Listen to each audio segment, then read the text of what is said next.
ನಾರಾಯಣಂ ಸುರಗುರುಂ ಜಗದೇಕನಾಥಂ ಭಕ್ತಪ್ರಿಯಂ ಸಕಲಲೋಕ ನಮಸ್ಕೃತಂಚ ತ್ರೈಗುಣ್ಯವರ್ಜಿತಮಜಂ ವಿಭುಮಾದ್ಯಮೀಶಂ ವಂದೇ ಭವಗ್ನಮರಾಸುರಸಿದ್ಧವಂದ್ಯಂ ನಾರಾಯಣಂ ನಮಸ್ಕೃತ್ಯ ನರಂ ಚೈವ ನರೋತ್ತಮಂ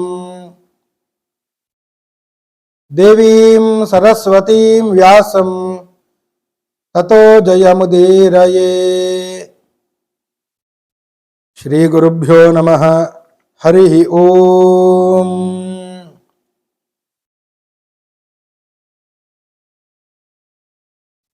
ಕೃಷ್ಣನ ಉಪದೇಶ ಪ್ರಾರಂಭ ಆಗಿದೆ. ಅರ್ಜುನ ವಿಷಾದಗೊಂಡವನಾಗಿ ಕೃಷ್ಣನಲ್ಲಿ ಬೇಡಿಕೊಂಡಾಗ ಭಿಕ್ಷಾಟನೆಯನ್ನ ಮಾಡಬೇಕೋ ಯುದ್ಧವನ್ನ ಮಾಡಬೇಕೋ ತಿಳಿತಾ ಇಲ್ಲ ನನಗೆ ಅಂತ. ಆಗ ಕೃಷ್ಣ ದಾರಿ ತೋರಿಸ್ತಾ ಇದ್ದಾನೆ.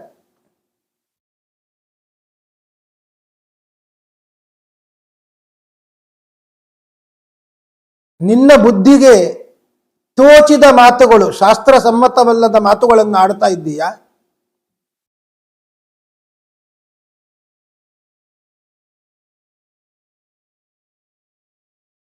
ನೀನು ಬಂಧುಗಳನ್ನು, ಹಿರಿಯರನ್ನು, ಗುರುಗಳನ್ನು ಸಾಯಿಸ್ತೇನೆ, ಅವರು ಸತ್ತು ಹೋಗ್ತಾರೆ, ದುಃಖ ಆಗುತ್ತದೆ ಅಂತ ಹೇಳ್ತಾ ಇದ್ದಿ. ನಾನು ಕೇಳುತ್ತೇನೆ ನಿನಗೆ, ಭೀಷ್ಮಾದಿಗಳ ಆತ್ಮಸ್ವರೂಪ ನಾಶ ಆಗ್ತದೋ ಹಾಗೆ ನಿನಗೆ ದುಃಖವೋ, ಅಥವಾ ಭೀಷ್ಮಾದಿಗಳ ಶರೀರ ನಾಶ ಆಗ್ತದೆ ಅಂತ ನಿನಗೆ ದುಃಖವೋ? ಆತ್ಮ ಬೇರೆ ಅಲ್ಲ, ಶರೀರ ಬೇರೆ ಅಲ್ಲ. ಆತ್ಮವೇ ಶರೀರ, ಶರೀರ ಹೋದ್ರೆ ಆತ್ಮನಾಶ ಆಯಿತು ಅಂತ ದುಃಖವು. ಹೀಗೆ ಮೂರು ಪ್ರಶ್ನೆಯನ್ನು ಮಾಡಿಕೊಂಡು ಕೃಷ್ಣ ಮೊದಲ ಪ್ರಶ್ನೆಗೆ ಭೀಷ್ಮಾದಿಗಳ ಆತ್ಮಸ್ವರೂಪ ನಾಶ ಆಗ್ತದೆ, ಆದ್ದರಿಂದ ದುಃಖ ಪಡುತ್ತೇನೆ ಅಂತ ಹೇಳುವುದಾದರೆ ನಿನಗೆ ನಾನು ಉತ್ತರ ಕೊಡ್ತೇನೆ. ಆತ್ಮನಿಗೆ ಸಾವಿಲ್ಲ. ಹಿಂದೆಯೂ ಇದ್ದಾನೆ, ಈಗಲೂ ಇದ್ದಾನೆ, ಮುಂದೆಯೂ ಇರ್ತಾನೆ. ಅವ ನತ್ವೇ ವಾಹಂ ಜಾತುನಾಸಂ ನತ್ವಂ ನೇಮೇ ಜನಾಧಿಪಾಹ ನತೈವನ ಭವಿಷ್ಯಾಮ ಸರ್ವೇ ವಯಮತ ಪರಂ. ಜಾತು ಅಂದ್ರೆ ಎಂದು ಕೂಡ, ಎಂದಿಗೂ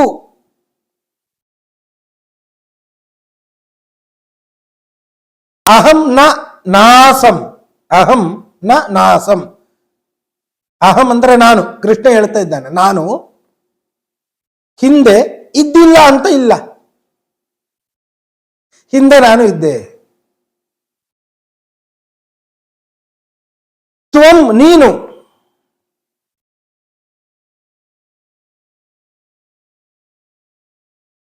ನ ನಾಸೀಹಿ ನೀನು ಕೂಡ ಹಿಂದೆ ಇದ್ದಿಲ್ಲ ಅಂತ ಇಲ್ಲ, ನೀನು ಕೂಡ ಹಿಂದೆ ಇದ್ದಿ.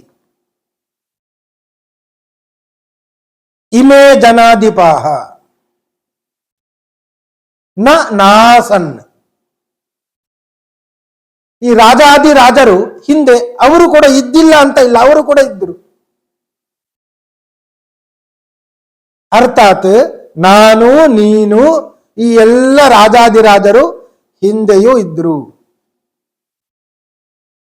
ನತೈವನ ಭವಿಷ್ಯಾಮ, ಮುಂದೆ ಕೂಡ ಇಲ್ಲ ಅಂತ ಇಲ್ಲ, ಮುಂದೆಯೂ ಇರ್ತೇವೆ. ನಾನೂ ಇರ್ತೇನೆ, ನೀನೂ ಇರ್ತಿ, ಈ ರಾಜಾದಿರಾಜರು ಎಲ್ಲರೂ ಇರ್ತಾರೆ. ಸರ್ವೇ ವಯಂ ಅತಃಪರಂ, ನಾವೆಲ್ಲರೂ ಕೂಡ ಹಿಂದೆಯೂ ಇತ್ತು, ಈಗಲೂ ಇದ್ದೇವೆ, ಮುಂದೆಯೂ ಇರ್ತೇವೆ. ಅರ್ಥಾತ್ ಈ ಜೀವಾತ್ಮ ಪರಮಾತ್ಮ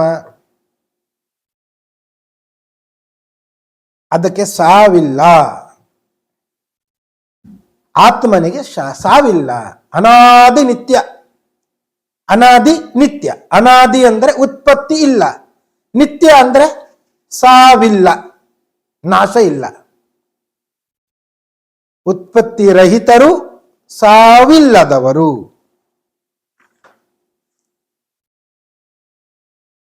ಕಾಟಕ ಉಪನಿಷತ್ತು ಕೂಡ ಇದನ್ನೇ ಹೇಳುತ್ತದೆ. ನಿತ್ಯೋ ನಿತ್ಯಾನಾಂ ಚೇತನಶ್ಚೇತನಾನಾಂ ಏಕೋ ಬಹೂನಾಂ ಯೋ ವಿದಧಾತಿ ಕಾಮಾನ್. ಪರಮಾತ್ಮ ನಿತ್ಯ, ಜೀವಾತ್ಮನೂ ನಿತ್ಯ. ಬರೀ ಪರಮಾತ್ಮ ನಿತ್ಯ ಅಲ್ಲ, ನಿತ್ಯರಿಗೂ ನಿತ್ಯ. ನಿತ್ಯಾನಾಂ ನಿತ್ಯ.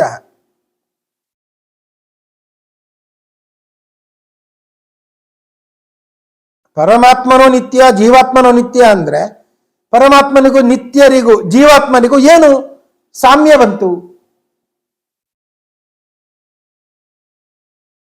ವ್ಯತ್ಯಾಸ ಇದೆ. ಜೀವಾತ್ಮರು ನಿತ್ಯರು, ಅದರಂತೆ ಪರಮಾತ್ಮನೂ ನಿತ್ಯ. ಆದ್ರೂ ವ್ಯತ್ಯಾಸ ಇದೆ ಅಂತ. ಜೀವಾತ್ಮರಿಗೆ ಶರೀರದ ಸಂಬಂಧ ಆದಾಗ ಅವರಿಗೆ ಉತ್ಪತ್ತಿ, ಶರೀರ ನಾಶ ಆದಾಗ ಅವರಿಗೆ ಸಾವು. ಪರಮಾತ್ಮನಿಗೆ ಹಾಗೆ ಇಲ್ಲ. ಅಪ್ರಾಕೃತವಾದಂತಹ ಶರೀರ ಭಗವಂತನದ್ದು, ಚಿನ್ಮಯ ಶರೀರ. ಶರೀರ ಹುಟ್ಟಿತು, ಶರೀರ ಹೋಯಿತು ಅಂತ ಇಲ್ಲವೇ ಇಲ್ಲ ಅವನಿಗೆ. ಅದರಿಂದಲೇ ಅವರು ನಿತ್ಯರಿಗೆ ಎಲ್ಲ ನಿತ್ಯ ಅಂತ. ಅಲ್ಲ, ಕೃಷ್ಣ ಪರಮಾತ್ಮ ಇವರ ಕೃಷ್ಣ ರಾಮ ಎಲ್ಲ ಬಂದಿದ್ದಾರಲ್ವೋ? ಬಂದಿದ್ದಾರೆ, ಹೌದು. ಆದರೆ ಈ ಶರೀರದ ಸಂಪರ್ಕ ಅಲ್ಲ ಅವರಿಗೆ. ಮತ್ತೆ ಏನು ಆವಿರ್ಭಾವ, ಅವರೆಲ್ಲ ಅವತಾರ ಮಾಡಿದ್ದು. ಶರೀರದ ಸಂಪರ್ಕ ಆಯಿತು ಅಂತ ಅರ್ಥ ಅಲ್ಲ. ಪಂಚಭೂತಾತ್ಮಕವಾದಂತಹ ಶರೀರ ಅವರಿಗೆ ಇಲ್ಲ, ಅವರು ಚಿನ್ಮಯ ರೂಪ ಅವರದೆಲ್ಲ. ಆದ್ದರಿಂದಲೇ ನಿತ್ಯಾನಾಂ ನಿತ್ಯ. ಸ್ಮೃತಿ ಕೂಡ ಹೇಳುತ್ತದೆ, ಸ್ವದೇಹ ಯೋಗ ವಿಗಮವು ನಾಮ ಜನ್ಮ ಮೃತಿಪುರ ಇಷ್ಯೇತೆ ಹೇವ ಜೀವಸ್ಯ ಮುಕ್ತೇರ್ನತು ಹರೇ ಕ್ವಚಿತ್.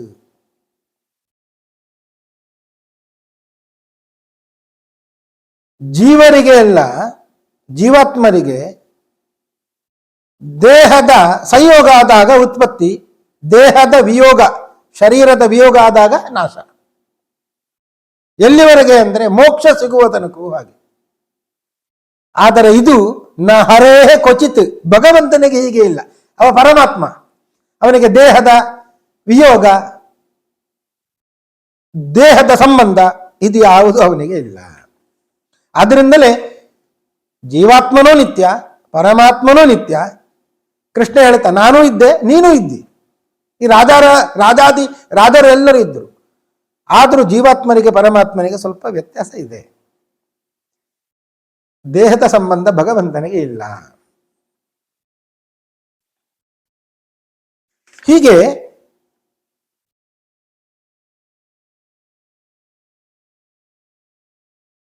ಆತ್ಮನಾಶ ಆಗ್ತದೆ ಅಂತ ದುಃಖ ಪಡ್ತಾ ಇದೆಯಲ್ಲ, ದುಃಖ ಪಡಬೇಕಾಗಿಲ್ಲ. ಆತ್ಮನಾಶ ಆಗುವುದಿಲ್ಲ, ಭೀಷ್ಮಾದಿಗಳ ಸ್ವರೂಪ ನಾಶ ಆಗುವುದಿಲ್ಲ.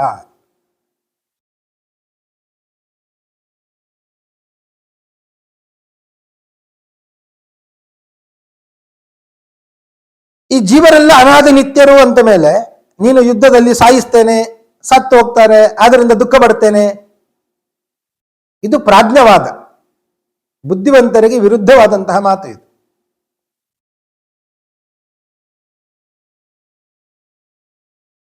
ಇಲ್ಲ, ಆತ್ಮನಾಶ ಆಗ್ತದೆ ಅಂತ ನಾನು ದುಃಖ ಪಡ್ತಾ ಇಲ್ಲ, ಅವರ ಶರೀರ ನಾಶ ಆಗ್ತದೆ ಅಂತ ದುಃಖ ಪಡ್ತಾ ಇದ್ದೇನೆ. ಆ ಶರೀರದ ಸ್ಪರ್ಶ, ದರ್ಶನ, ಸಂಭಾಷಣೆ ಇದು ಯಾವುದು ಸಿಗುವುದಿಲ್ಲ ಅವರು ಸತ್ತರೆ, ಶರೀರ ನಾಶ ಆಗಿಬಿಟ್ರೆ ಅಂತ ಹೇಳಿದರೆ ಅರ್ಜುನ, ಅದು ಸರಿಯಲ್ಲ. ಶರೀರ ನಾಶ ಆದ ಕೂಡಲೇ ದುಃಖ ಪಡಬೇಕಾಗಿಲ್ಲ, ಬುದ್ಧಿವಂತರು ದುಃಖ ಪಡುವುದಿಲ್ಲ. ದೇಹಿನೋಸ್ಮಿನ್ ಯಥಾ ದೇಹೇ ಕೌಮಾರಂ ಯೌವನಂ ಜರ ತಥಾ ದೇಹಾಂತರ ಪ್ರಾಪ್ತಿ ಧೀರ ತತ್ರ ನ ಮುಹ್ಯತಿ. ದೇಹಿನಃ ಅಸ್ಮಿನ್ ದೇಹೆ ಯಥ. ದೇಹಿನಃ ಅಂದ್ರೆ ಶರೀರವುಳ್ಳ ಜೀವನಿಗೆ, ಜೀವಾತ್ಮನಿಗೆ, ಶರೀರವುಳ್ಳ ಜೀವಾತ್ಮನಿಗೆ.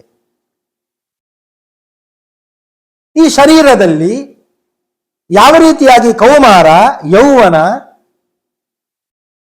ವೃದ್ಧಾಪ್ಯ ಬರುತ್ತದೋ, ಹೀಗೆ ಬಂದಾಗಲೂ ದುಃಖ ಪಡುವುದಿಲ್ಲವೋ?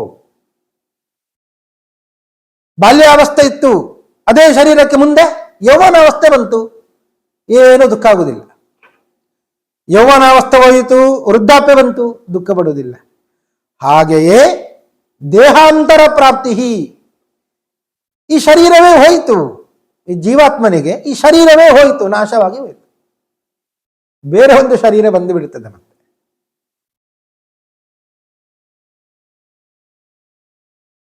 ಈ ಶರೀರ ಹೋಯಿತು, ಇನ್ನೊಂದು ಹೊಸ ಶರೀರ ಬರ್ತದೆ. ಆದ್ದರಿಂದ ದುಃಖ ಪಡಬೇಕಾದ ಅವಶ್ಯಕತೆ ಇಲ್ಲ.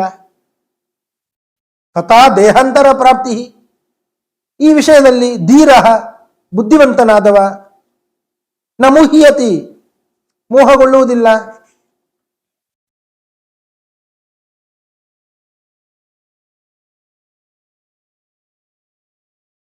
ಆದ್ದರಿಂದ ಶರೀರ ನಾಶ ಆಗ್ತದೆ ಅಂತ ದುಃಖ ಪಡಬೇಕಾಗಿಲ್ಲ ನೀನು. ಅಲ್ಲ, ಮತ್ತೆ ಸಂಶಯ ಬರ್ತದೆ.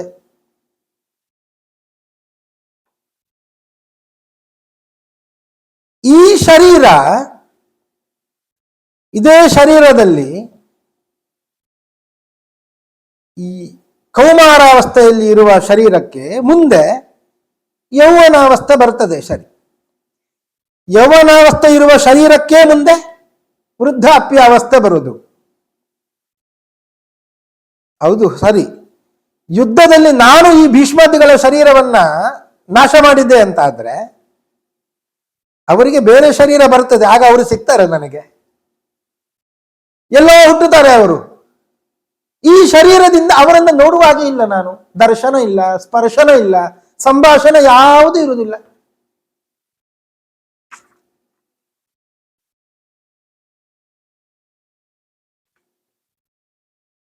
ಅಂತ ಸಂಶಯ ಬಂದರೆ ಇಲ್ಲ, ಅಲ್ಲಿಯೂ ಕೂಡ ಬುದ್ಧಿವಂತರಾದವರು ದುಃಖ ಪಡಬೇಕಾಗಿಲ್ಲ.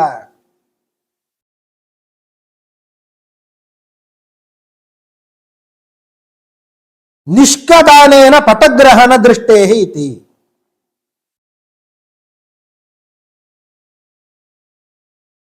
ಒಂದು ವ್ಯಾಪಾರ ಮಾಡ್ತೇವೆ ನಾವು, ಒಂದಷ್ಟು ದುಡ್ಡನ್ನು ಕೊಡ್ತೇವೆ, ಬಟ್ಟೆಯನ್ನು ಖರೀದಿ ಮಾಡ್ತೇವೆ.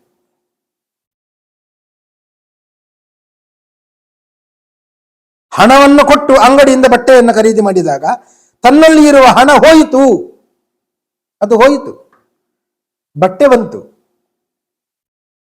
ಹಣ ಹೋಯಿತು ಅಂತ ದುಃಖ ಪಡ್ತೇವಾ? ಇಲ್ಲ. ಯಾಕೆ? ಬಟ್ಟೆ ಬಂದಿದೆ. ಹಾಗೆ ಈ ಶರೀರ ಹೋಯಿತು, ನಾಶ ಆಯಿತು, ಆದರೆ ಹೊಸ ಶರೀರ ಬರ್ತದೆ. ಈ ಶರೀರ ಹೋದ ಕೂಡಲೇ ದುಃಖ ಪಡಬೇಕಾಗಿಲ್ಲ.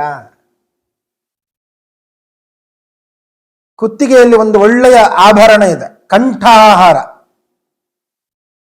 ಕಂಠಹಾರ ಇದೆ, ಕಂಠಾಭರಣ. ಈ ಕಂಠಹಾರ ಅದನ್ನ ಕರಗಿಸಿ ಕಂಕಣವನ್ನು ಮಾಡಿಕೊಳ್ಳುತ್ತೇವೆ. ಕಂಕಣ, ಕೈಯ ಒಂದು ಖಡ್ಗವನ್ನು ಮಾಡಿಕೊಳ್ಳುತ್ತೇವೆ, ಖಡ್ಗವನ್ನು. ಕಂಠಹಾರವನ್ನ ಅಳಿಸಿ ಕಂಕಣ ಮಾಡಿಕೊಂಡಾಗ ಕಂಠಹಾರ ಹೋಯಿತು, ಕಂಕಣ ಬಂತು, ದುಃಖ ಪಡ್ತೇವೆ ಅದು ಹೋಯಿತು ಅಂತ? ಇಲ್ಲ. ಯಾಕೆ? ಇನ್ನೊಂದು ಕಂಕಣ ಬಂದಿದೆ, ಇಲ್ಲಿ ಕಡಗ ಬಂದಿದೆ. ಒಳ್ಳೆಯ ಕಿವಿಯ ಆಭರಣ ಇತ್ತು, ಓಲೆ, ಅದನ್ನ ಕರಗಿಸಿ ಬೇರೆ ಯಾವುದೋ ಆಭರಣ ಮಾಡಿಕೊಂಡೇವೆ, ಆಗಲೂ ದುಃಖ ಆಗುವುದಿಲ್ಲ. ಚಿನ್ನವನ್ನೇ ಕೊಟ್ಟು ಬಿಟ್ಟಿವೆ, ಕೊಟ್ಟು ಪೀತಾಂಬರವನ್ನು ಖರೀದಿಸಿಕೊಂಡೇವೆ. ಚಿನ್ನವನ್ನೇ ಕೊಟ್ಟು ಪೀತಾಂಬರವನ್ನು ಖರೀದಿ ಮಾಡಿದಾಗ ಅದು ಹೋಯಿತು, ಇದು ಬಂತು, ದುಃಖ ಪಡುವುದಿಲ್ಲ. ಧೀರ ತತ್ರ ನ ಮುಹ್ಯತಿ. ಆದ್ದರಿಂದ ಭೀಷ್ಮಾದಿಗಳ ಶರೀರ ಹೋದ್ರೆ ಹೋಗ್ಲಿ, ಇನ್ನೊಂದು ಹೊಸ ಶರೀರ ಬಂದೇ ಬರ್ತದೆ, ಯಾಕೆ ದುಃಖ ಪಡಬೇಕು?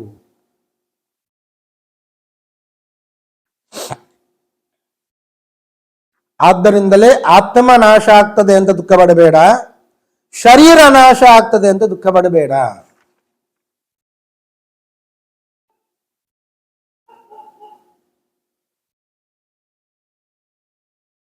ಇಲ್ಲ, ಆತ್ಮವೇ ಶರೀರ, ಶರೀರವೇ ಆತ್ಮ. ಇದು ಮೂರನೆಯ ಪ್ರಶ್ನೆ. ಒಂದು, ಶರೀರವೇ ಆತ್ಮ, ಆತ್ಮವೇ ಶರೀರ, ಎರಡು ಬೇರೆ ಅಲ್ಲ. ಆತ್ಮವೇ ಶರೀರ, ಶರೀರ ಹೋಯ್ತಾ ಆತ್ಮವು ಹೋಯಿತು ಅಂತ ಅರ್ಥ.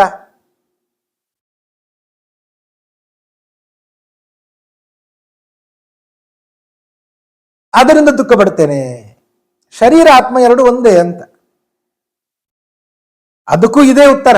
ದೇಹಿನೋಸ್ಮಿನ್ ಯಥಾ ದೇಹೇ ಕೌಮಾರಂ ಯೌವನಂ ಜರ ತಥಾ ದೇಹಾಂತರ ಪ್ರಾಪ್ತಿ ಧೀರ ತತ್ರ ನ ಮುಹ್ಯತಿ. ದೇಹಿನಃ ಅಂತ ಇದೆ. ದೇಹಿ ಅಂದ್ರೆ ಯಾರು? ದೇಹ ಉಳ್ಳವ. ದೇಹಿನ ಅಂದ್ರೆ ದೇಹ ಉಳ್ಳವನಿಗೆ.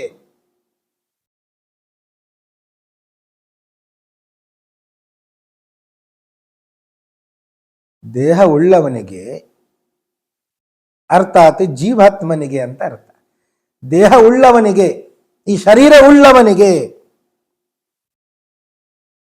ಅಂದ್ರೆ ಒಬ್ಬ ಆತ್ಮನಿಗೆ ಅಂತ ಅರ್ಥ. ಏಕವಚನ. ದೇಹಾಂತರ ಪ್ರಾಪ್ತಿ, ಬೇರೆ ದೇಹ ಬರ್ತದೆ ಅಂತ. ಬೇರೆ ದೇಹ ಅಂದ್ರೆ ಅದು ಒಂದೇಯಾ? ದೇಹಾಂತರ ಬೇಕಾದಷ್ಟು ದೇಹಗಳು ಬರ್ತದೆ. ಒಮ್ಮೆ ಹೋಯ್ತು ಇನ್ನೊಂದು ಬಂತು, ಇನ್ನೊಂದು ಹೋಯ್ತು ಇನ್ನೊಂದು ಬಂತು, ಹೀಗೆ ಹೇಗೆ ಬರ್ತದೆ? ಕೌಮಾರಂ ಯೌವನಂ ಜರ. ಕೌಮಾರಾವಸ್ಥೆ, ಯೌವನಾವಸ್ಥೆ, ಬಾಲ್ಯ, ವೃದ್ಧಾವಸ್ಥೆ ಹೇಗೆ ಬರ್ತದೋ ಹಾಗೆಯೇ ಬೇರೆ ಒಂದು ಶರೀರ ಬರ್ತದೆ.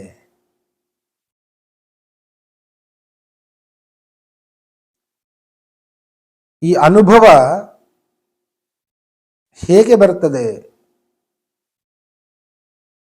ಬಾಲ್ಯಾವಸ್ಥೆಯಲ್ಲಿ ಇರುವ ನಾನು ಯೌವನಾವಸ್ಥೆಗೆ ಬಂದಿದ್ದೇನೆ. ಕೌಮಾರಂ ಯೌವನಂ.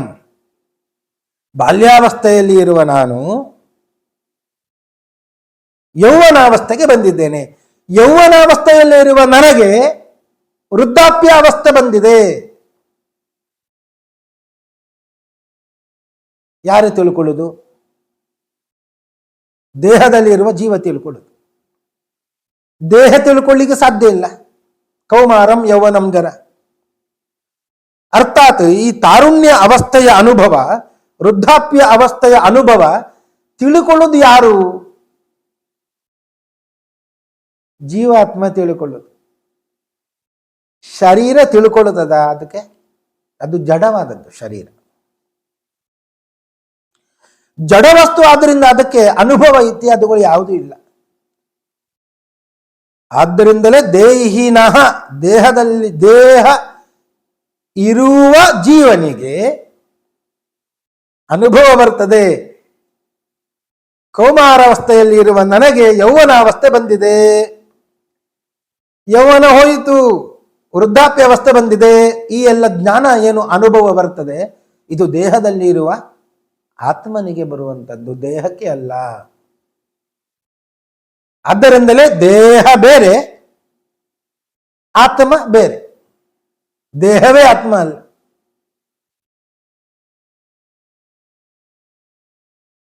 ಆದ್ದರಿಂದ ನೀನು ಹೇಳಿದಾಗೆ ದೇಹವೇ ಆತ್ಮ, ದೇಹ ಸತ್ತರೆ ಆತ್ಮವೂ ಸಾಯಿತು, ಸತ್ತಿತು. ಆದ್ರಿಂದ ದುಃಖ ಇಲ್ಲ, ದುಃಖ ಇಲ್ಲ. ದೇಹ ಬೇರೆ, ಆತ್ಮ ಬೇರೆ. ಆತ್ಮನಿಗೆ ಸಾವಿಲ್ಲ. ದೇಹ ಹೋದ್ರೆ ಇನ್ನೊಂದು ದೇಹ ಬರ್ತದೆ.